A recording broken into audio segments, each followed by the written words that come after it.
शुद्धिकरण अगर गौमूत्र से होता ना, तो अगर गौमूत्र शुद्ध है, आप ही कहना ना गौमूत्र शुद्ध है, तो मैं सबसे ये संदेश देती हूँ भैया, मंदिरों में जाओ तो ना लड्डू चढ़ाओ, ना प्रसाद चढ़ाओ, ना पैसा चढ़ाओ, 2 किलो गौमूत्र चढ़ाओ। शुद्धाचार्य से बोलो कि मेरे 50 कोड़े वो अपनी कमर पर खा ले और मैं स्वर्ग में पहुंचा दे। ये है, ऐसा हो जाएगा। एक बार खीर जा सकती है, पूरी जा सकती है, तो कोड़े क्यों नहीं जा सकते भाई साहब? रैप्टी क्यों नहीं जा सकते? बाल पकड़ जैसे खींचो उसको, मैं ऐसे करना चाहती हूँ, तो क्यों नहीं जा सकता? छोड़िए घंटा, हमारी देवी ये है, ठीक है, ये है हमारी देवी, ठीक है। वो कहे की देवी जिसने जरा सा हमारे लिए दर्द नहीं झेला, हमारे लिए कुछ करा नहीं, वो कहे की देवी है।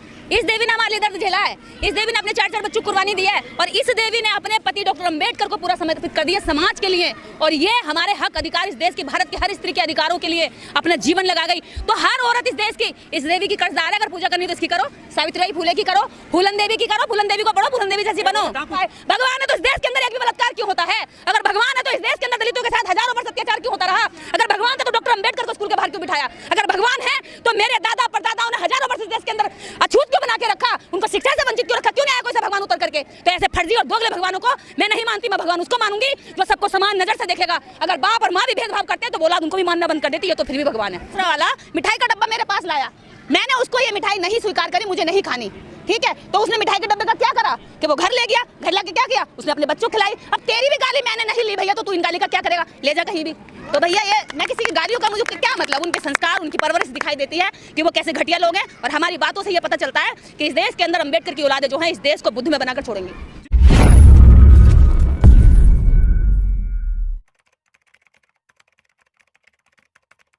देवी कौन सी नवरात्रे होंगे, हमारी मंदिरों में घंटा बजेंगे। अरे छोड़िए घंटा, छोड़िए घंटा, हमारी देवी ये है, ठीक है, ये है हमारी देवी, ठीक है। वो कहे की देवी जिसने जरा सा हमारे लिए दर्द नहीं झेला, हमारे लिए कुछ करा नहीं, वो कहे की देवी है। इस देवी ने हमारे लिए दर्द झेला है, इस देवी ने अपने 4 बच्चों को कुर्बानी दी है, और इस देवी ने अपने पति डॉक्टर अंबेडकर को पूरा समर्पित कर दिया समाज के लिए, और ये हमारे हक अधिकार इस देश की, भारत की हर स्त्री के अधिकारों के लिए अपना जीवन लगा गई। तो हर औरत इस देश की इस देवी की कर्जदार है। अगर पूजा करनी तो इसकी करो, सावित्रीबाई फुले की करो, फूलन देवी की करो, फूलन देवी को पढ़ो, फूलन देवी जैसी बनो। क्या फूलन देवी? और जिसने किसी एक बच्चे को न पढ़ाया वो शिक्षा की देवी होगी सरस्वती, और जिसने अपने ऊपर अत्याचार होते हुए बदला ले लिया वो डाकू हो गई बाजी बा। यानी मतलब 20-20 लोग एक औरत को मिलकर नंगा करो और पानी भरवाओ और इज्जत। हाँ तो क्या हुआ है? 20 नहीं, मैं कहती हूँ 50 को मारो। अगर 50 हाथ लगाए तो ये संविधान तुम्हें सुरक्षा का अधिकार देता है। हाथ लगा कर दिखाए, मैं 50 को काटने के लिए तैयार हूँ। अगर मेरे जीवन पर, मेरे आत्मसम्मान पर, मेरी सुरक्षा पर मेरे कोई सेक्सुअल असॉल्ट करेगा तो मैं उसको छोड़ दूंगी। नंगा करके आपकी बहन बेटी को कोई घुमाएगा तो क्या करोगे आप?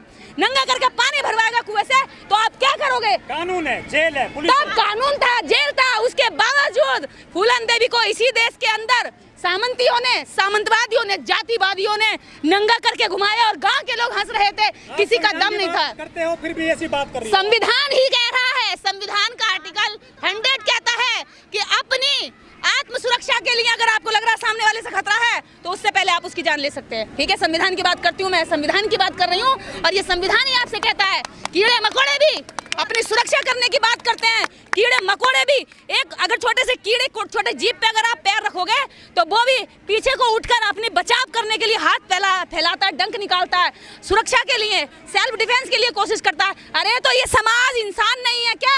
क्या ये अपनी सेल्फ सुरक्षा के लिए कोशिश नहीं करेगा? अगर कोई नहीं कर रहा तो मैं उसको मुर्दा मानती हूँ।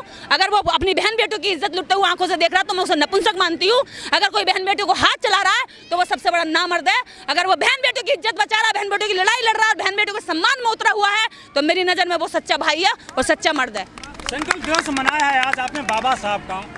महिलाएं जानती नहीं बाबा साहब को, अभी भी वो नवरात्रों की बात कर रही है, दुर्गा की बात करती है, करवा चौथ की बात करती हैं, वो रामलीला की आएंगी धीरे धीरे आएंगी। रामलीला देखोगी तो सुपर्णखा की तरह तुम्हारी नाक काटी जाएगी, ठीक है। डॉक्टर अंबेडकर को पढ़ो ताकि सम्मान से पति और समाज के बीच में तुम बैठ सको और सम्मान पा सको। और अगर दुर्गा की पूजा करोगी तो तुम्हें दुर्गा की जब मूर्ति बनती है तो वैसे घर से मिट्टी आती है और दुर्गा की कोई इज्जत नहीं है इस देश के अंदर। दुर्गा को भारत के बाहर कोई नहीं जानता, लेकिन सावित्रीबाई फुले को पूरा विश्व जानता है कि भारत में शिक्षा की ज्योति जलाने वाली सावित्रीबाई फुले थी। बांग्लादेश में भी पूजा होती है दुर्गा की, होने दो ना। बांग्लादेश में पूजा करना है, चाहे आप देश के किसी भी कोने में कर रहे हैं। मूर्खों की संख्या तो कहीं भी पहुंच सकती है भाई साहब। मूर्खों की संख्या तो हमारे देश की चांद तक पहुंच गई। शक्ति प्लेनेट का शक्ति नाम रख दिया, उस पॉइंट का शक्ति पॉइंट रख दिया, तो मूर्खों की कोई कमी थोड़ी है।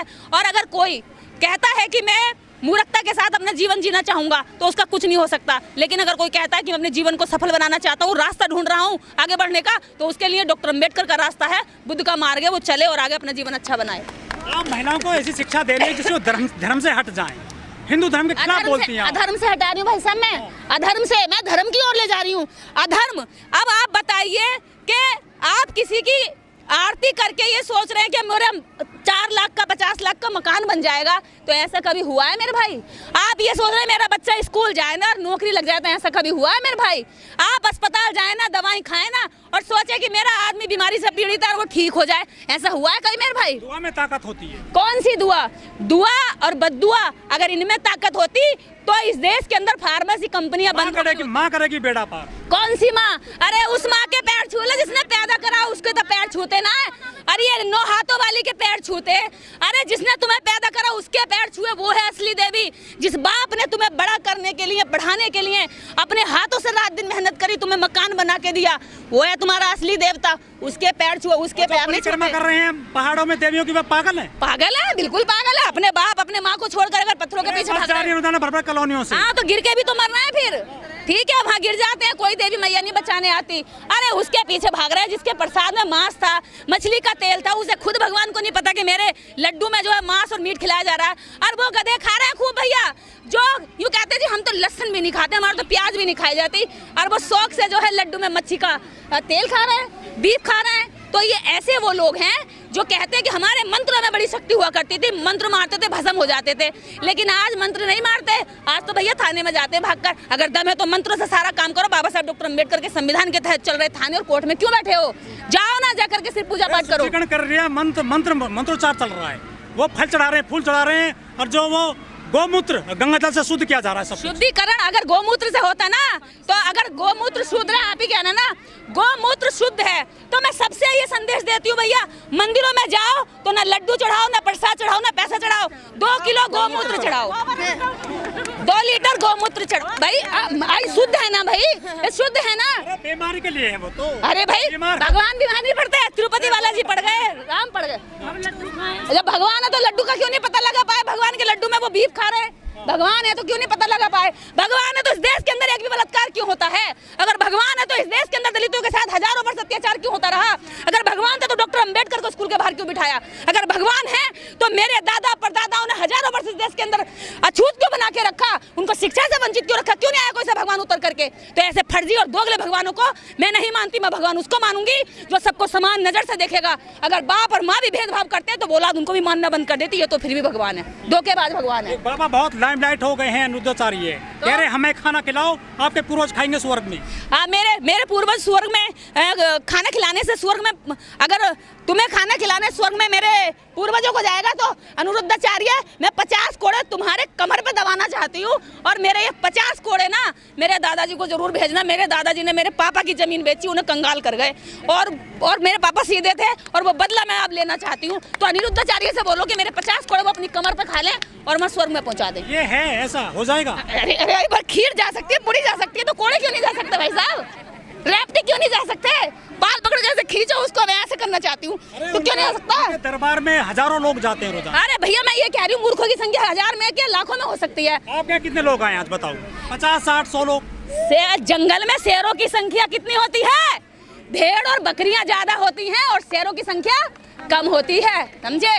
तो ये वो जागरूक और ये समझदार, सुलझे हुए और इंसानियत के चलने वाले लोग हैं भगवान से। कौन से? अरे भगवान तो हमसे डरे है, हम क्या भगवान, हम क्या भटके हुए लोग? भगवान हमसे डरा, मेरी जेब में रखा भगवान। हाँ, आप भगवान को टारगेट कर रही हैं? अरे भैया भगवान ने मुझे टारगेट किया हजारों वर्ष तक, मेरे दादा को किया, मेरे परदादा को किया, मेरे बाबा साहब अम्बेडकर को किया, ज्योतिबा फूले को किया, और तो और रविदास को किया, कबीर को किया, तुलसीदास ने ऐसी ऐसी कथाएं लिखी। किसी को टारगेट नहीं करा उसने, लेकिन हमारे सारे महापुरुषों को टारगेट किया। हम तो इस देश के भोले भाले सताए हुए लोग हैं, हम क्या किसी को टारगेट करेंगे? भगवान से तो बस सवाल पूछ लें तो वो घबरा जाता है, उसको मानने वाले डर जाते हैं। आप ऐसी बातें करती हैं, लोग आपको गाली देते हैं सोशल मीडिया पर कि आप जो है जो उल्टी पहाड़ चढ़ा रही हैं, आप गलत मैसेज देती हैं। बुद्ध को एक व्यक्ति रोज गाली देके जाता था, रोज गाली देके जाता था, और बुद्ध मुस्कुरा जाते थे। तो बुद्ध बोले कि भाई बहुत हो गया इसका, और गाली देने वाला थक गया। गाली देने वाला एक दिन बुद्ध से झुंझला के गुस्से में बोला, थूका पटका गाली दी। फिर बोला इसको कुछ हो ही नहीं रहा है, तो बुद्ध से बोला अरे बुद्ध मैं तुझे इतनी गाली देता हूँ तुझे फर्क नहीं पड़ता।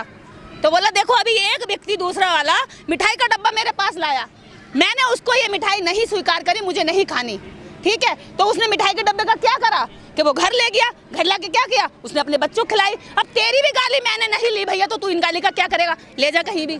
तो भैया ये मैं किसी की गालियों का मुझे क्या मतलब, उनके संस्कार उनकी परवरिश दिखाई देती है कि वो कैसे घटिया लोग हैं। और हमारी बातों से ये पता चलता है कि इस देश के अंदर अम्बेडकर की औलादें जो हैं इस देश को बुद्ध में बनाकर छोड़ेंगी। जिन लोगों को आप शिक्षा देती हैं, नई नई बात बताती हैं, उपदेश देती हैं, वो सारे लोग दशहरा बनाएंगे, कुछ करवा चौथी मना सकती है महिलाएं, ये कब मानेंगे? ये वो दोगलों से कहना चाहती हूँ, मुझे सुनते भी हो और मेरे कहने पर चलते भी नहीं हो, तो तुम्हारे कानों को सुख देने के लिए नहीं मैं ये बोल रही हूँ, तुम्हें सुधारने के लिए बोल रही हूँ। अगर दवाई लिया है डॉक्टर से और लाके बस जेब में रख ली और खाओगे नहीं तो भैया आराम नहीं होगा, दवाई लाके खानी पड़ेगी तब आराम होगा। तो मेरी बात है अगर तुम्हारे लिए दवाई है ना तो इसको खाओ, इसको जीवन में उतारो, इसको जियो, तब तुम्हारे जीवन में परिवर्तन। रामलीला देखेंगे सारे लोग। रामलीला तो देखिए जितनी भी रामलीलाएं चलती हैं इस देश के अंदर, लीलाओं के नाम पे इस देश में औरतों की नाक काटी गई, लीलाओं के नाम पे औरतों के बस उतारे गए, रामायण के नाम पे द्रौपदी को नंगा किया गया, चीरहरण किया गया, और लीलाओं के नाम पर कृष्ण ने 56,000 जने कितनी 32,000 गोपियों के साथ में सेक्सुअल असोल्ट किया, रेप, मतलब क्या ही मैं बोलूँ कि अभी आप कहेंगे कि ऐसा बोलती है। हाँ, और उसके बाद इस देश के अंदर राम रहीम और दुनिया भर के बाबा ढाबा जेलों में पड़े हुए हैं जो जिन्होंने महिलाओं के साथ गलत किया। तो